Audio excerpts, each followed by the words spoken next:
Hello.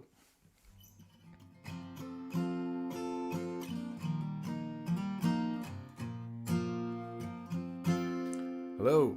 Welcome to another episode of MXDTV. This is episode 4. I'm your host, MXD. Those are my initials. You can call me MXD, or you can call me Marc Delgado, or you can call me Mark, or you can call me anything you want, but don't call me late for dinner. That's the joke we tell here at the house. And I'm going to have a little sip of water. I think it's important, I'm not wearing any shoes right now. I think that's important. I'm going to look at my phone because my executive producer is in the other room, and she told me it looks all right. Okay, great. So here we go. And she's in the other room watching The Alpinist, which, if you haven't watched this movie on Netflix, you should watch this movie. All right, that's it. We're going to start with this song, which is one of my favorite songs of all time, and maybe the greatest. That's my first nose touch, Melanie. Maybe the greatest breakup song of all time.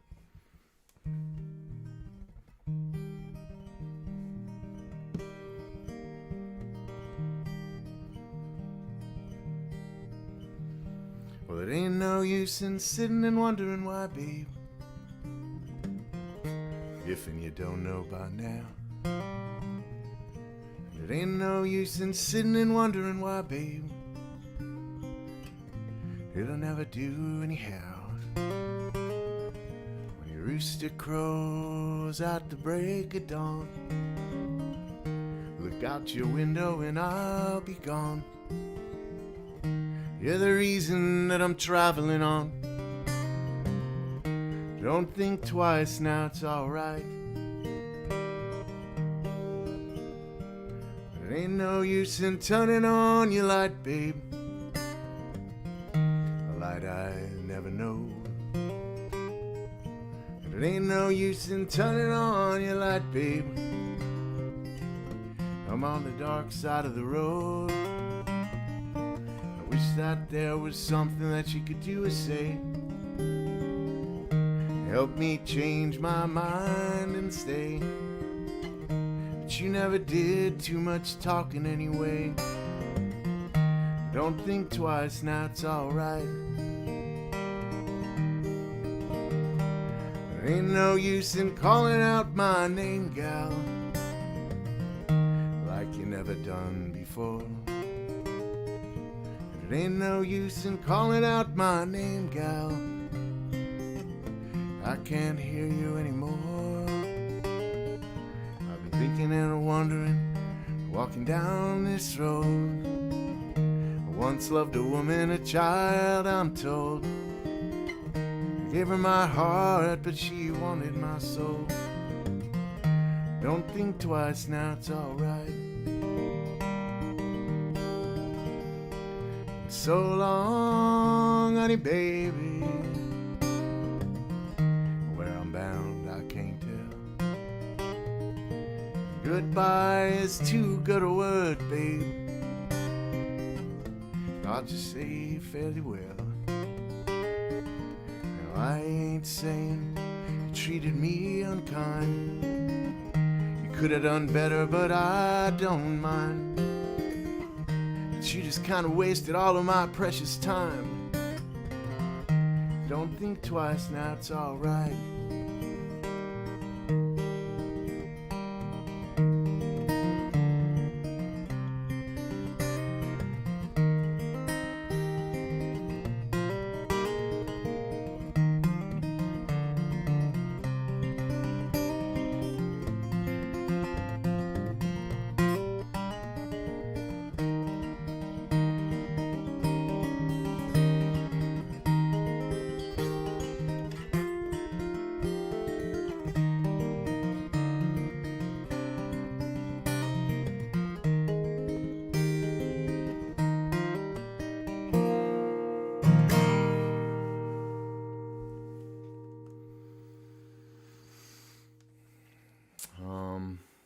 thought I'd start with that song because, well, ever since I'm going to use this. You're not going to see me, but I'm filing this now. Ever since I started wanting to play the guitar, I really wanted to play that song. So I've been playing it for a long time, and I just admire the bitterness in that particular tune. It's easy to today. I think a lot of the songs and a lot of the material I've chosen is going to. Oh, hey, there's Andrew George. Thanks, Andrew George. He said, "Nice." I paid him to say that. I paid him $20 to drop a couple. What's that called? Compliments. So thank you, Andrew. Andrew from New Jersey.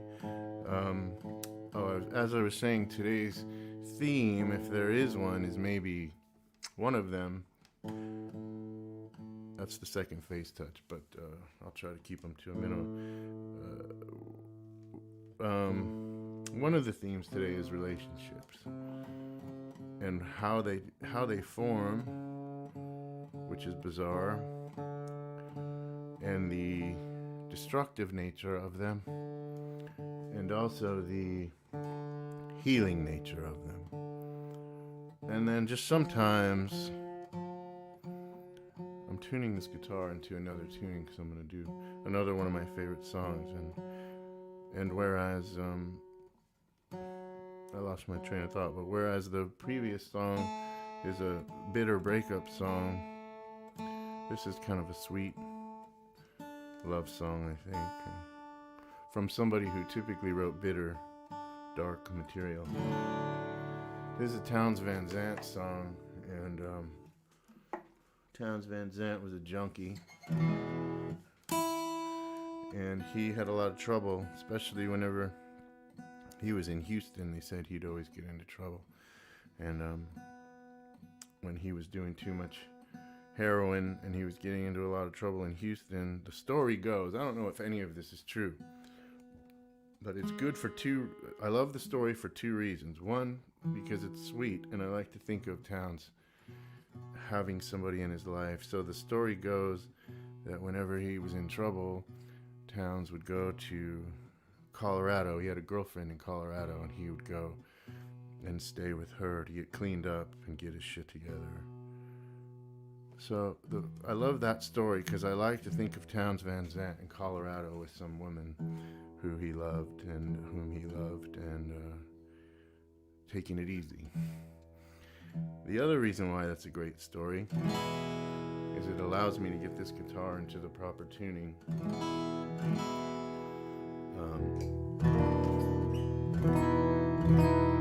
While I'm talking. So this is Colorado Girl.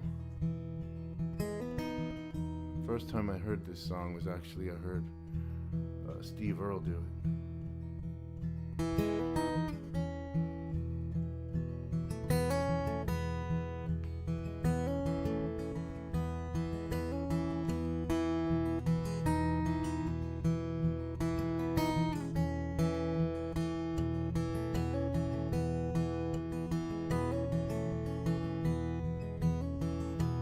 Oh, I'm going out to Denver to see if I can find Oh, I'm going out to Denver to see if I can find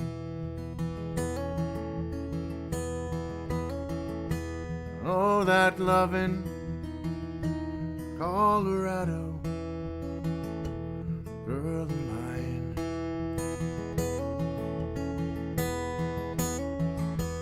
Oh, the promise in her smile shames the mountains tall.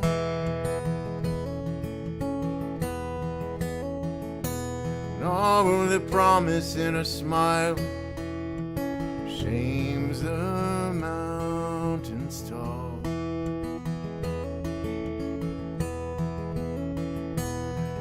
can set the sun to shining,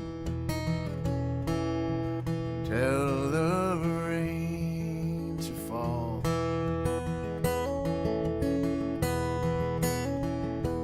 No, it's been a long time since I heard you call my name. Oh, it's been a long time since you called my name.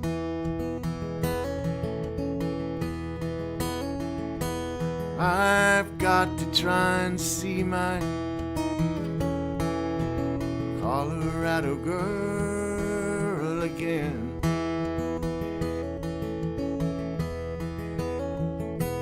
No, I'll be there tomorrow, so baby, don't you cry.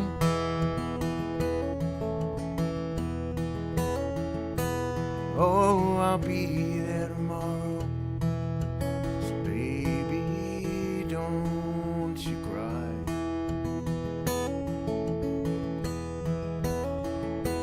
I've got to try and kiss these New York blues goodbye.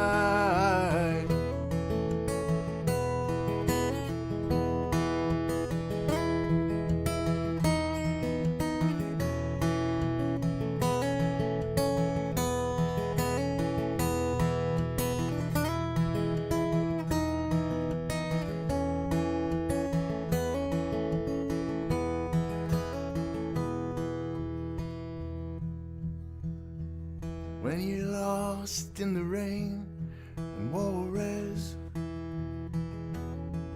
and it's Easter time too,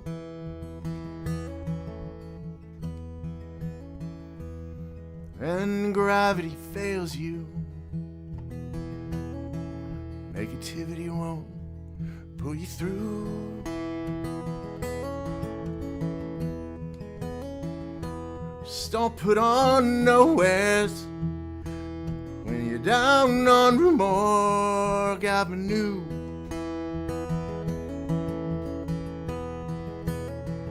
'Cause they got some hungry women there, man. Oh, they're gonna make a mess out of you.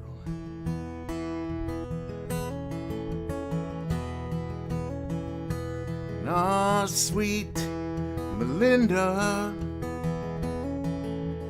peasants call her the goddess of gloom.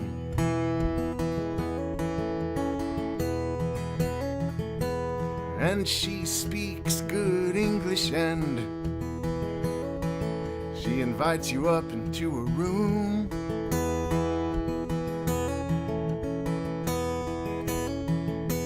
And she's so kind and so careful not to go to her too soon.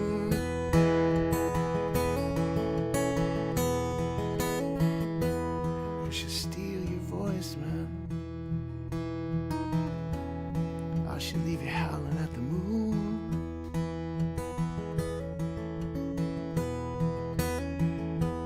No, I'm going out to Denver to see if I can find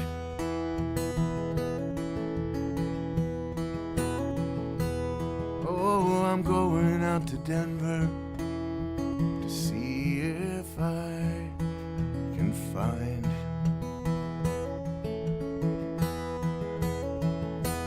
all that loving Colorado girl of mine.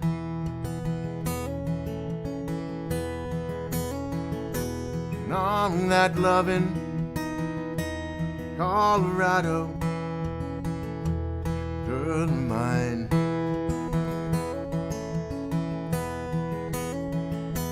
And all that loving Colorado girl of mine.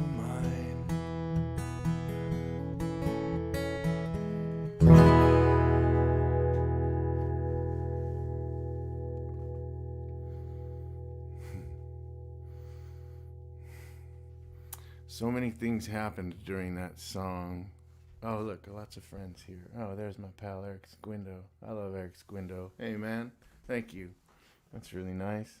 Eric's doing another tribute show March 11th? March 4th? Crumbs, you'll have to write it in, Eric. Where he's doing a Dolly Parton tribute show at the Colony, and we're all invited. So make sure you come out to that. Eric is not only is Eric a great songwriter, a lovely human, and a sweet guy, but he's a great organizer of musicians and puts these great tribute shows together. So maybe Eric will write in with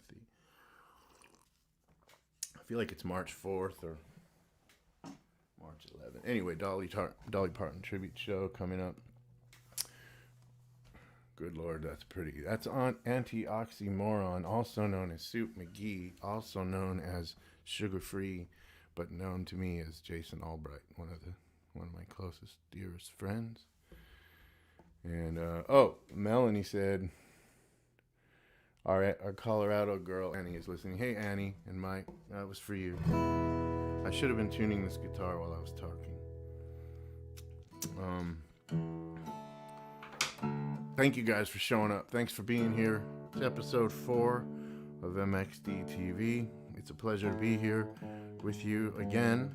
I don't have any shoes on, which I think is important to know. I'm going to read you something now. So if you've tuned into these shows before... Oh, it's the 4th. Okay, March 4th. Thanks, Eric. March 4th is the Dolly Parton tribute show. Get your tickets now. It's going to be a blast. I know he's got a great lineup of musicians planned. And I think you should come. I was going to say this. A couple things happened during during Colorado Girl. 2 things I said I wouldn't do anymore, because I'll see footage of me playing, and I see all these crazy faces I make, and I do this weird thing with my jaw that my wife teases me about, and I keep telling myself I'm not gonna do that anymore, and then I do it. So I did that during the song with the jaw thing, and then I started yelling a bunch, which is the other thing I said I wouldn't do, but I did all of those things. That's just how it is, I think. I'm going to read for you now what I think is the greatest short story of all time. Melanie says, I love your crazy jaw. That's the theme tonight. If you love somebody, you love their crazy jaw for no reason other than it just hits you the right way. I forgot. I'm going to read you the greatest short story of all time, in my opinion. It's also the shortest great story of all time. I used to have the book, and Melanie can attest to this. I looked through every single box of books I have. I believe I gave this book to Philip Franklin, but I'm sorry I'm touching my nose, but it itches. The book is called Brief Interviews with Hideous Men. It's a short story collection by David Foster Wallace, who's no longer with us. Rest in peace. And this is the opening story of this book. I couldn't find the book, but I just printed it up because it's so short. And I'm going to read it for you now. It's called A Radically Condensed History of Post-Industrial Life. And it goes like this. When they were introduced, he made a witticism, hoping to be liked. She laughed extremely hard, hoping to be liked. Then each drove home alone, staring straight ahead, with the very same twist to their faces. The man who'd introduced them didn't much like either of them, though he acted as if he did, anxious as he was to preserve good relations at all times. One never knew, after all. Now did one, now did one, now did one.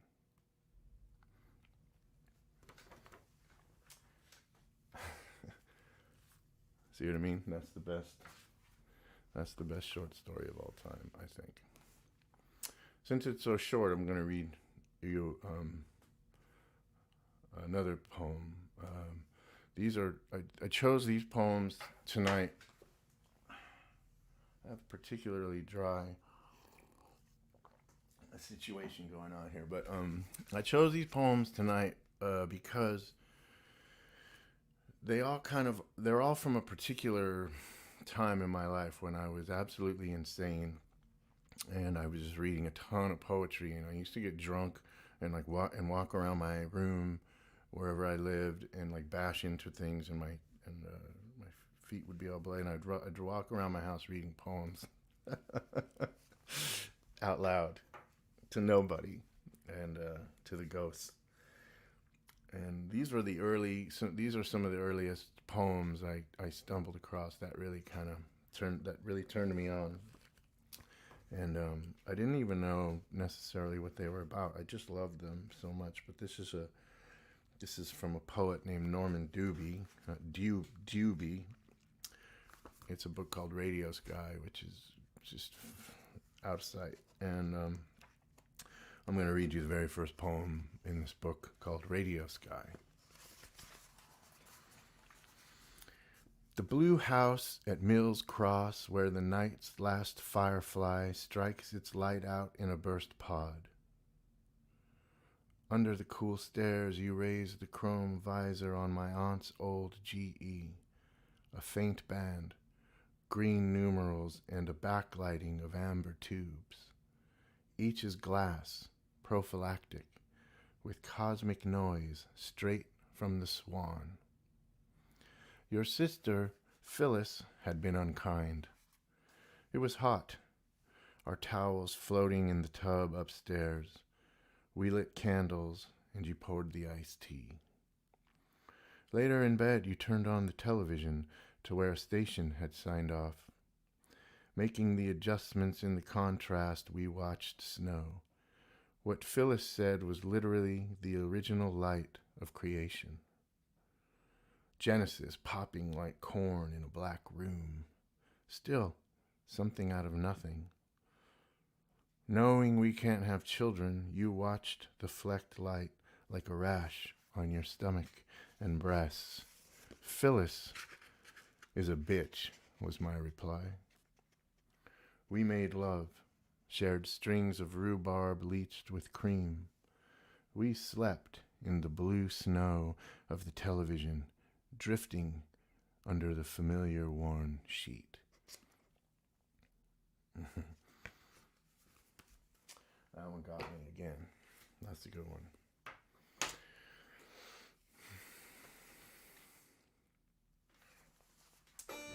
I'm vaguely aware that I'm dressed like, who's the guy that created The Office? Ricky Gervais. I'm vaguely aware that I'm dressed like Ricky Gervais tonight. For some reason. I'd like to play you a song now.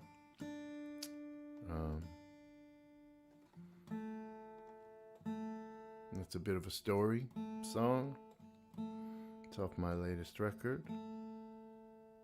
Wildwood Road. I'm sure you've heard about it because all I do is talk about it and post pictures about it. But this is a song that's about that exact particular time that I'm talking about, when I was incredibly crazy. I talk about Fresno a lot in this song, but it also is Sacramento. And I was really crazy. My mom had died, and I was adrift. I did not know how to deal with that, and there was a lot of ghosts, and anyway, this is a song called "The Wild Dogs of the Central Valley."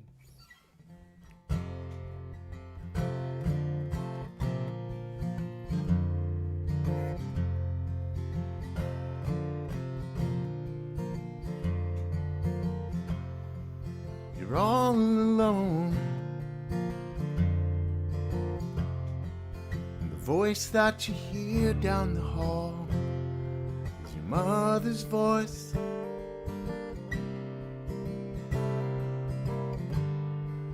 Your mother's ghost. So you pick up the phone, call and you let it ring and ring, till you find out that you already know. There's nobody home.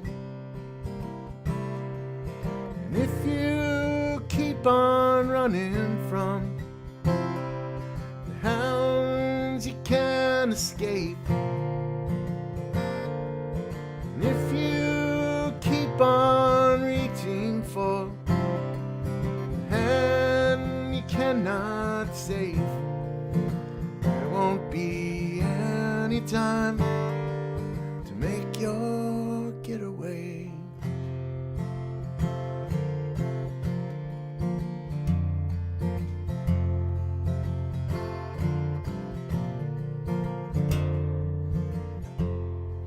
And the money is spent, so the money you stole from your sister's coat after she went to bed.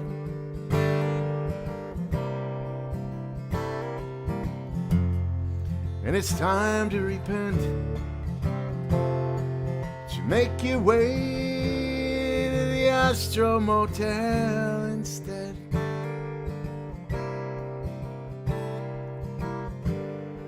With your cocaine eyes. And if you keep on running from the hounds, you can't escape. And if you keep on reaching for the hand you cannot save, there won't be any time to make your getaway. All alone now in the valley sun.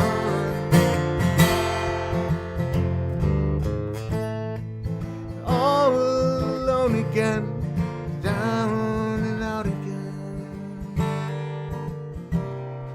in the valley sun.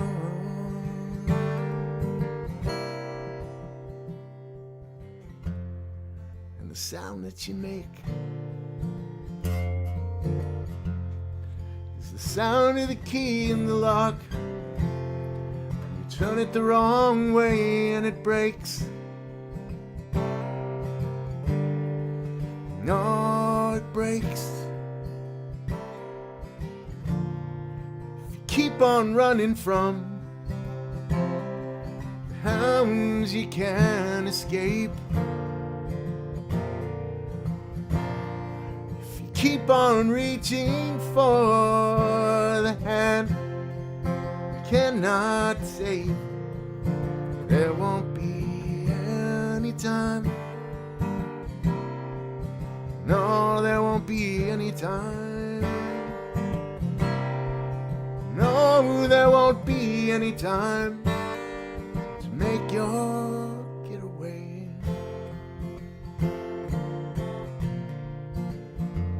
Now you know you're out of time. You're out of time. Oh, you're out of time.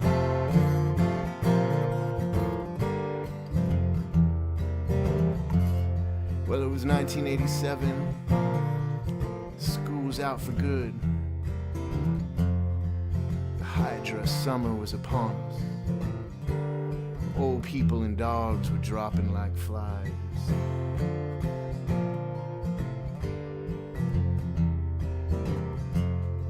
That's the summer they found Earl the Pearl dead in a dumpster behind the Tower Theater, with his arm bent back behind him like a question mark. Yeah, that's the same Tower Theater where those bikers shot Kimber Reynolds in the head. Joe Michael Davis pushed his .357 into her ear, and he pulled the trigger for a purse. He wanted a purse.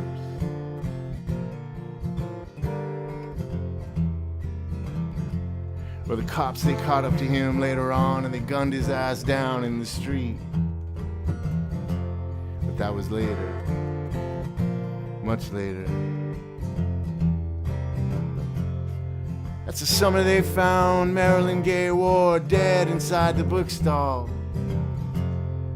The details of her murder were never released, and the killer was never found. They never found who killed Earl either.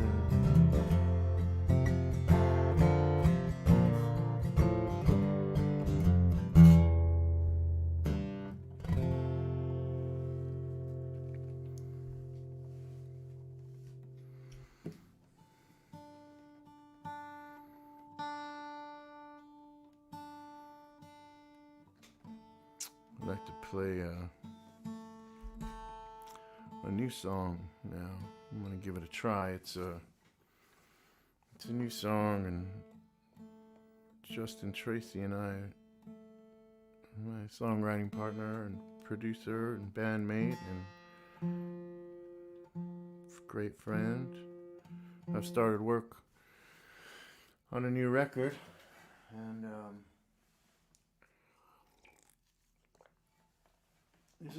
this is the first song I showed to him, and we started working on it straight away. So that's maybe a good sign. The thing about Justin is that he's a genius, and he hears a lot of things, and so whatever song you bring to Justin never leaves in the same shape you brought it. It becomes a different song to a certain degree, which is great. I love that process of writing with him. We always go down so many different roads, and there's usually like 8 or 10 versions of every song we end up with, and that might be a bit of an exaggeration, but not always. So this is the first song I showed him for this new record, and the way I'm going to play it for you now is pretty much the way I showed it to him. This is kind of what I come up with in my room by myself, and then we get to another place. But I posted a little video of me doing the vocals to this song on my social media pages. I'm gonna give it a shot. It's pretty new. It's pretty different, but you'll probably think it just sounds like everything else. It seems pretty different to me, but here we go. This is a song called Shaking Hands.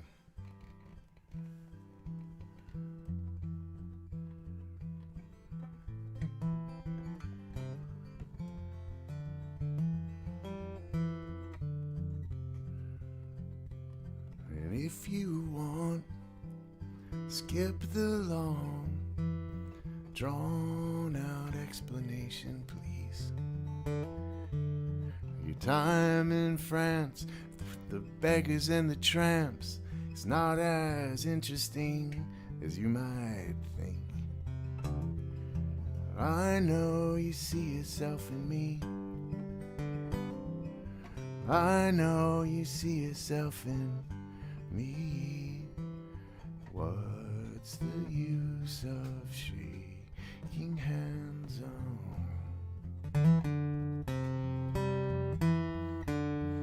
When you arrive among the isles of spirit so unexpectedly,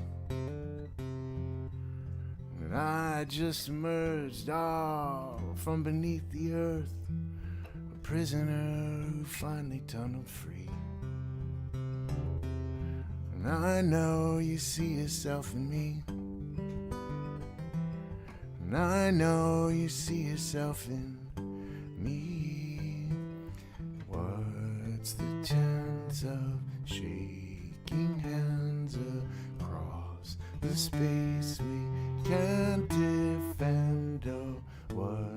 the chance of shaking hands across the space we can't defend.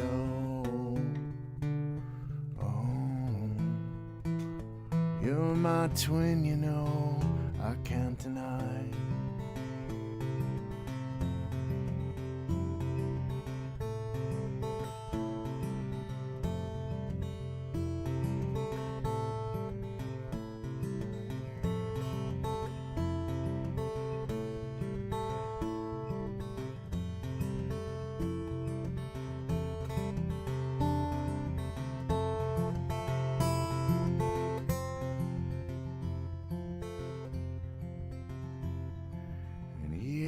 Guess about the rest. They'll light the fires on the shore of Lake Marie, and I'll take an oar and leave the shore further out into uncertainty.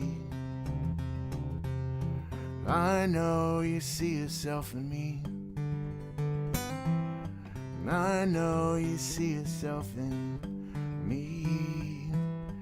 I know you see yourself in me, and I know you see yourself in me. What's the chance of shaking hands?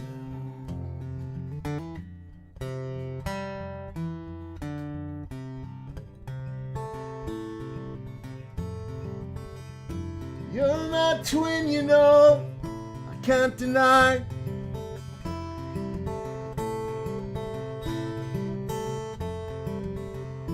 You're my twin, you know, I can't deny.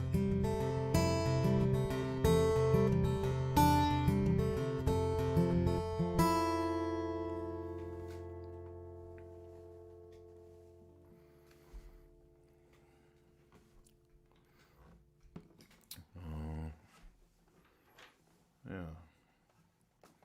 So stay tuned for some new music. We'll be releasing that soon. Actually, I think once it's done, we're gonna release it as a single pretty soon. It's quite different now. It's got a lot of different parts to it that we've kind of taken all those finger picking parts and expanded on them. So it's more of a band song, but yeah, wanted to try that one out. And you know, Melanie has kind of become my muse, and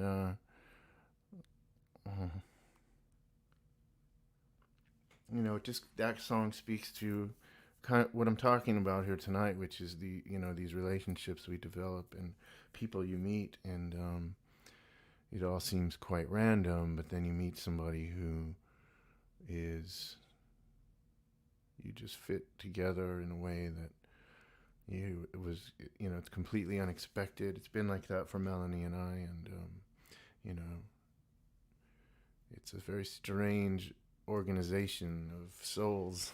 What ends up happening, you live your whole life and you intersect and collide with all these different people, and then you meet somebody, and that collision is just it's like you're facing yourself. And I think the theme I've been exploring in writing lately is that, you know, we're all kind of connected, and more so than we care to realize, and we forget about that. You know, we forget that connection, and I think that's where we kind of. Sorry, I'm saying kind of so much, but I think that's where we fail each other. I know that's where I fail people. Is I'm so wrapped up in my own bullshit, I don't really see the world in the proper light, and I'm very selfish and unable to give or think of anybody else. That's not funny. That's just, I laugh because I guess I'm nervous. I'm going to read something to you now that I wrote. This is a short. Well, I write these kind of I guess they're essays. Thanks, Eric. Eric's in a nice. I can't see. Oh, that's somebody with their head blown off. Thanks, Soup. And then that's Eric said nice. Thanks, man. I write these things. They're like essays or maybe short stories. You know, creative nonfiction maybe. But I blur the lines quite a bit. And so I really, the distinction between fiction and nonfiction and the hang up. Oh, there's Sherry. Hi, Sherry. Hello, darling. That's my mom, my other mom. Thanks for tuning in.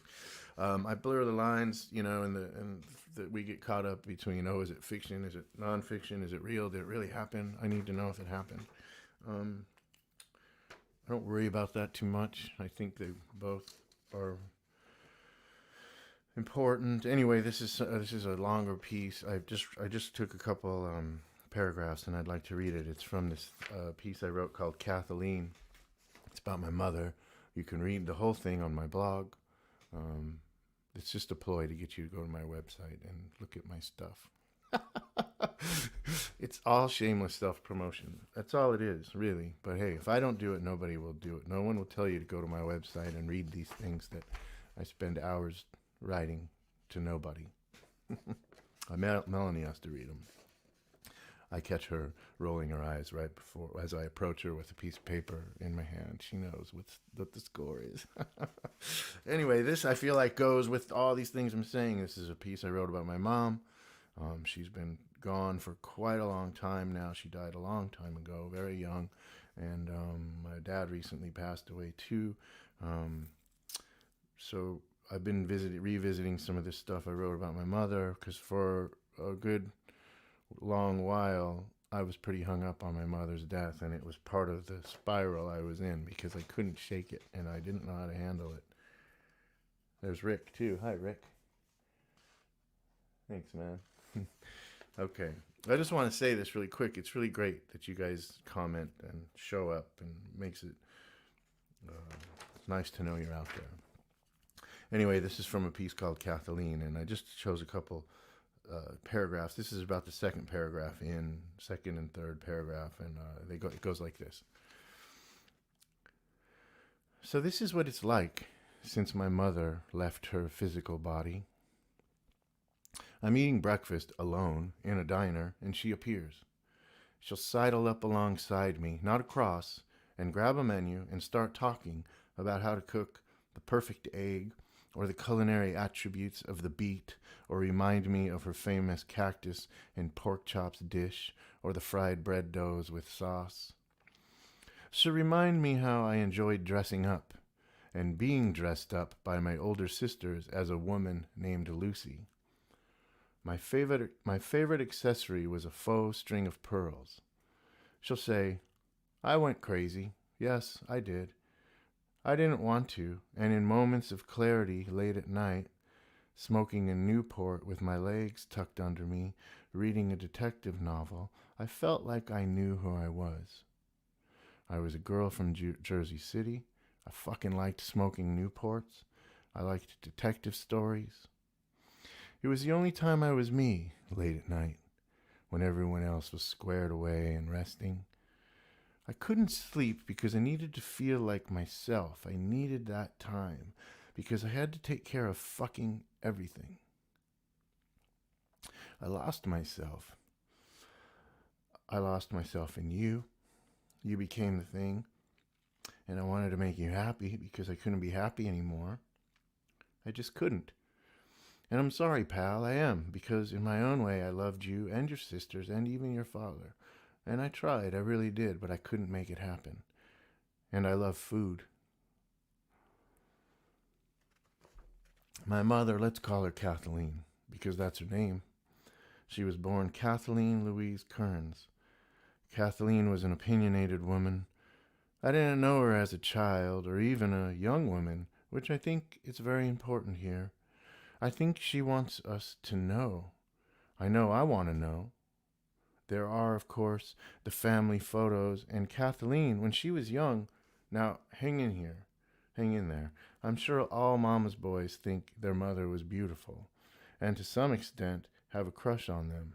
Thank you, Mr. Freud. Interesting side note. I've been informed by my eldest sister Franny on one of our late-night phone calls when I was describing the incomprehensible behavior of my wife. My sister, usually devoid of irony, said flatly, "You know, Mark, you married your mother." Kathleen, pre-mom, looked a lot like a young Judy Garland. Her eyes, even through her cat eye-rimmed glasses, you could see possessed a sultry nature. Dare I say it? She was sexy. My father was handsome. They were thin. They looked cool. This is not how I remember them. I remember my father as severe and, as I like to say, without poetry. Kathleen was fun and psychotic, and tender and jovial, and heavily opinionated and given to wrath. I never knew what would set her off, and once I had done so, she would erupt into extreme fits of violence and rage, or even worse, she would go silent. I received my worst beatings, not from my father, who was consistent with his doling out of corporal punishment, but from Kathleen.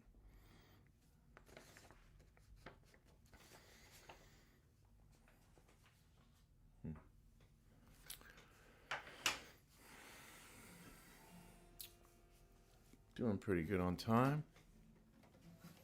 Thanks for listening to that. MarcXDelgado.com. That's my website. On my website, you can listen to my record. You can read things I've written in my blog. You can find out where I'm playing next. Ooh, good segue. I'm playing somewhere in person this Saturday. I'm playing at the legendary Colony in Woodstock, New York. So I know a lot of you are in other places, so you can't come. But those of you who might be around, and if we don't get snowed out, I'm playing at the Colony on Saturday solo. Do a solo set, not unlike what you're seeing here, except for it won't be this sleepy. I'll be a little more upbeat perhaps. And anyway, I'm going to do a solo set of songs for about an hour at the Colony in Woodstock on Saturday, and I'm opening for the devastating oh, hey, Sam's here. Hey, Sam, thank you. Oh, that's Kathleen Fern-Seuss. Thank you, Kathleen. That's very nice. Kathleen's a beautiful writer herself, and she lives here, around here. Thank you so much. And there's Sam. Sam is also a beautiful writer, beautiful poet from my neck of the woods, California, or Fresno, I think. You're from there, aren't you, Sam? Right. And there's Erica. Hi, Erica. Erica, I'm glad you're here, Erica. Would you like to be a guest on this show? I want to start having guests. And you could be one of my guests, and you can come on and play songs. I think it would be really fun because I don't think we would be able to not cry. And so it would just be a big slobber fest. But I think we'd have some fun. Don't you think, Erica? Yes. Okay, great. We'll have you on. Erica's a great musician and my wife's best friend, but a great musician for sure, she writes. Okay, great. Hi, Erica. Thanks for tuning in. So many cool people have tuned in. Wow, I feel honored that you're here.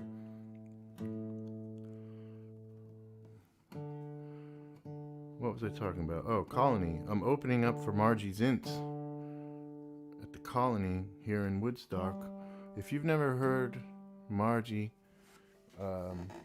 perform, she is amazing. She is a national treasure.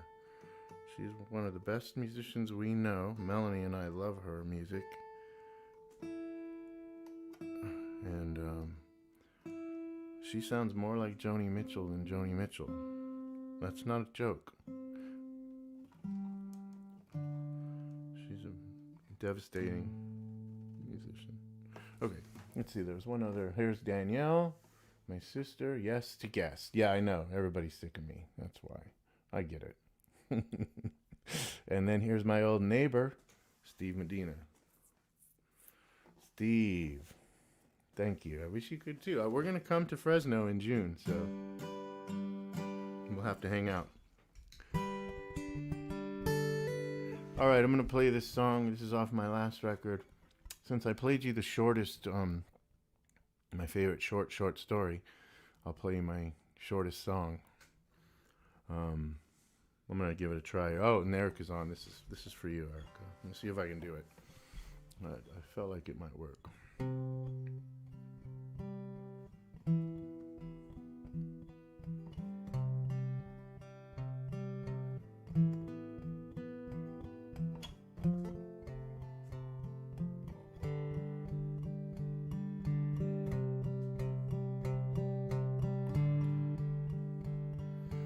Pick out those that follow. Your waist is thick, your brain dissolutely so. You're hollow boned and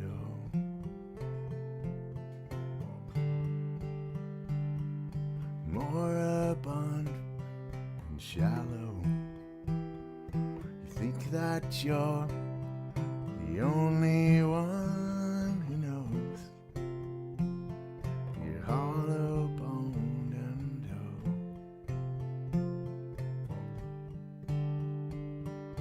I bet they think they can save you. Bet they think they can save you. Peck at those that follow. Your waist is thick, brain dissolutely so. Your heart bone and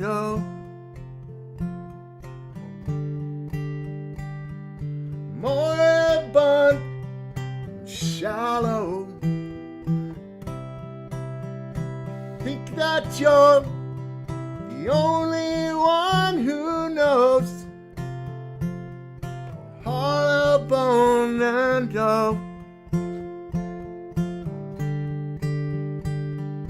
pigeon, you're so fucking crazy. Pigeon, you're so fucking crazy. Pigeon, you're so fucking crazy. And you know.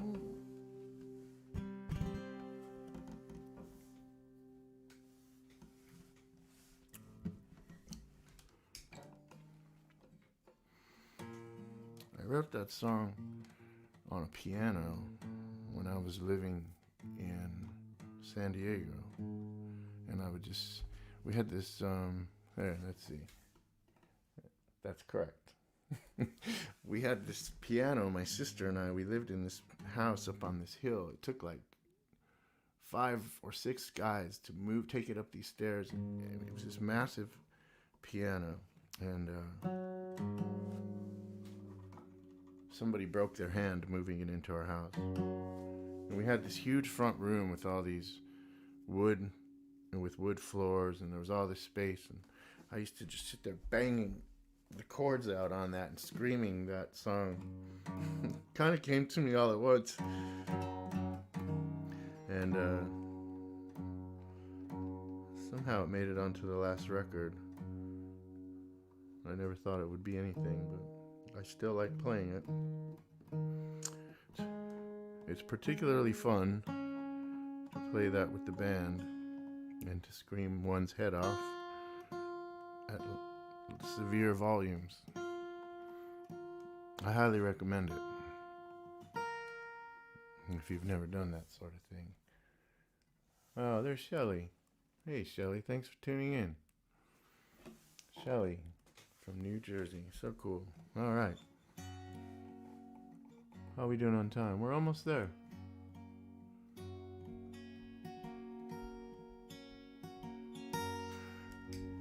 This is a song about getting sober. It's called What You Cannot Have. Again, this song is on the last record. It's on Wildwood Road, and it sounds way different than this. But this is how I brought it to Justin, and then go listen to the record, and it's like a totally different animal, which is what's fun about working with Justin.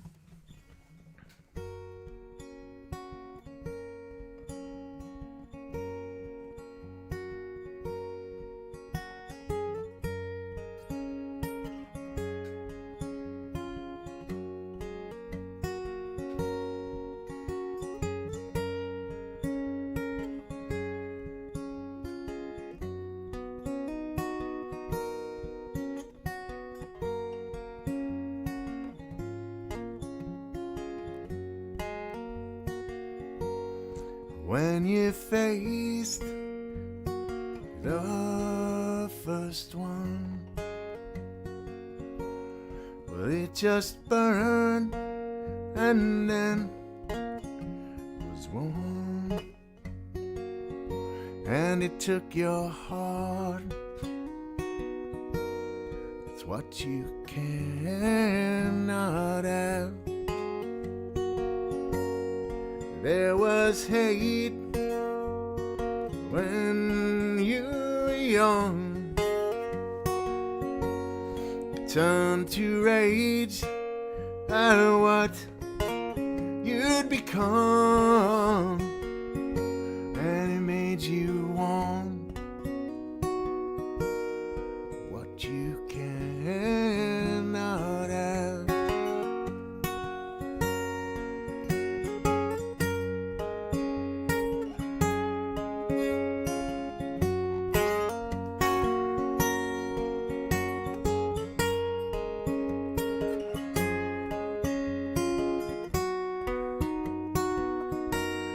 She said, remember me, son,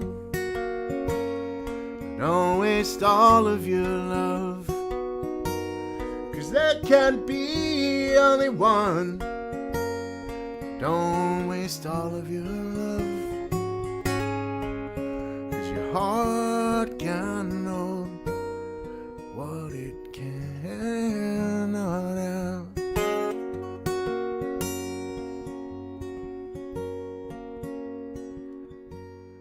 Guess it made you real small. Now that you can stand up tall, and all your life, it's what you cannot have. And all your life, it's what you cannot have. And all your life, it's what you can not have.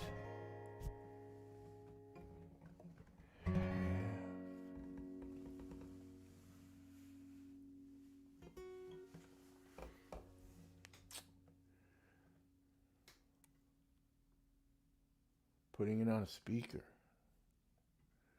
My second favorite Delgado tune. What's your first favorite Delgado tune? That was a shitty thing to say, wasn't it? Thanks, Eric. That's really sweet. Erica said that's her favorite song. Wow. Thank you, guys. Look it. There he is. Thank you, John Light. Kathleen, love you. Thank you guys for tuning in. Well, right. Can't have, cannot have. So, thank you guys for tuning in. So sweet. Thanks, Danielle. Okay. Let's see. I'm going to play one more song. I was going to do a couple more songs and read something else, but I think I'm going to just play one more song. And, yeah, I'm going to play this last song. So this song, this one goes out to Melanie, of course. And I used to, when I first started gigging, I had never really done it before, but when we moved to New York is when I started doing it. You can ask Melanie.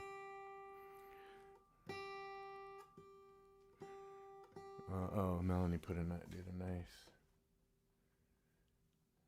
fern. Oh, sleep in a cave, right? I thought so. That's nice, Eric.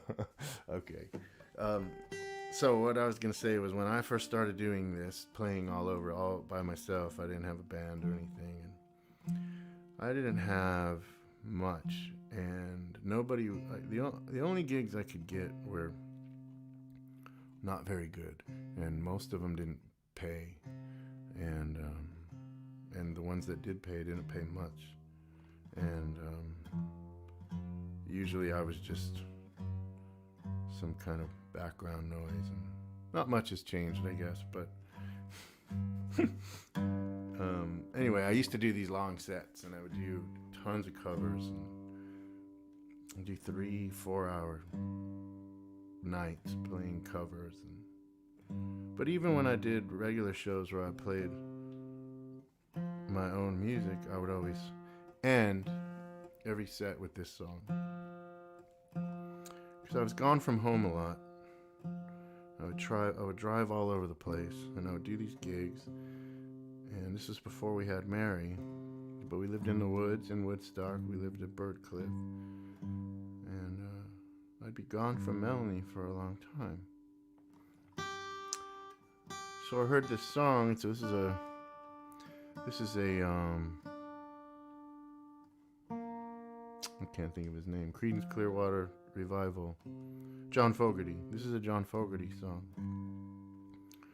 And I was playing this song long before I got it and got what it meant, but it came to me one night when I was doing the dishes. And so I have to put my harmonica on for this.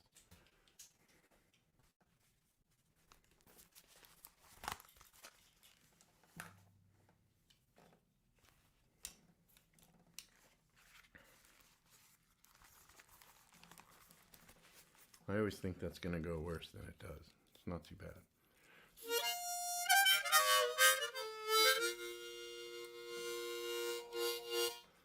Anyway, I've just been rattling on too long. This is for Melanie. It's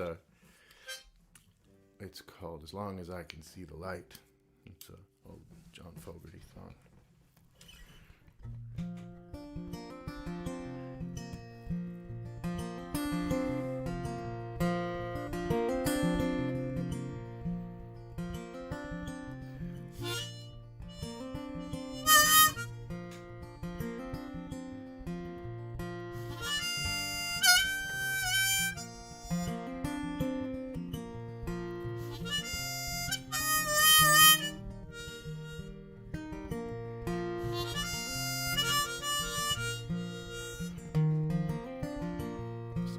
Candle in the window,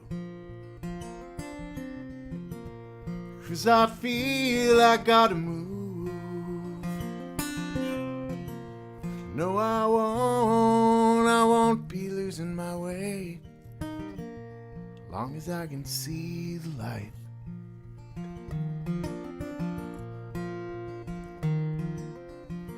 So pack my bags and let's get moving, 'cause I'm bound to drift wild. No, I won't be losing my way, long as I can see the light.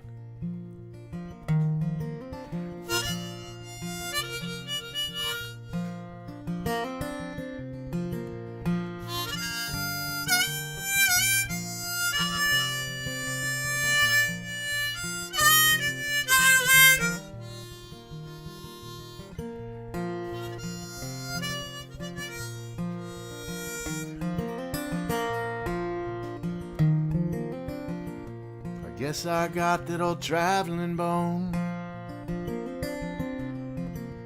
'cause this feeling won't leave me alone. No, I won't be losing my way, long as I can see the light.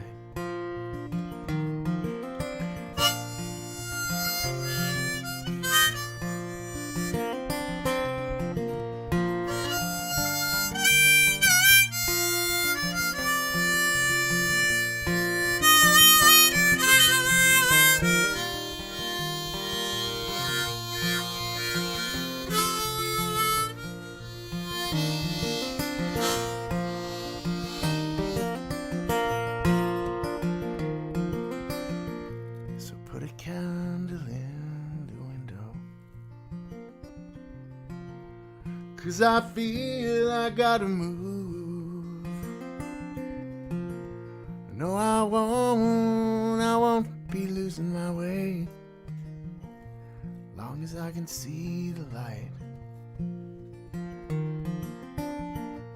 Long as I can see the light. Long as I can see the light.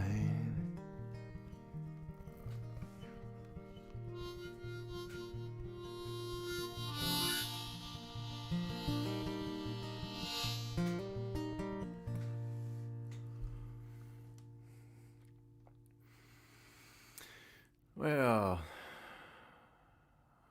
thank you guys for tuning in. Thank you for tuning in to another episode 4 of MXDTV. Thank you for making it possible. Steve, what did you... I'm just going to check. Thank you, Steve. Steve's my old neighbor. I grew up with him. I don't know what that is, Melanie. I can't see that. What is that? And there's Andrew George. Love it. Thank you, guys. Thank you for tuning in. Thanks for spending this time with me. It's very, very sweet. Looking forward to seeing you again soon. And if you're in Woodstock, come on out Saturday night. It'd be lovely to see you. Okay. Good night. Thank you.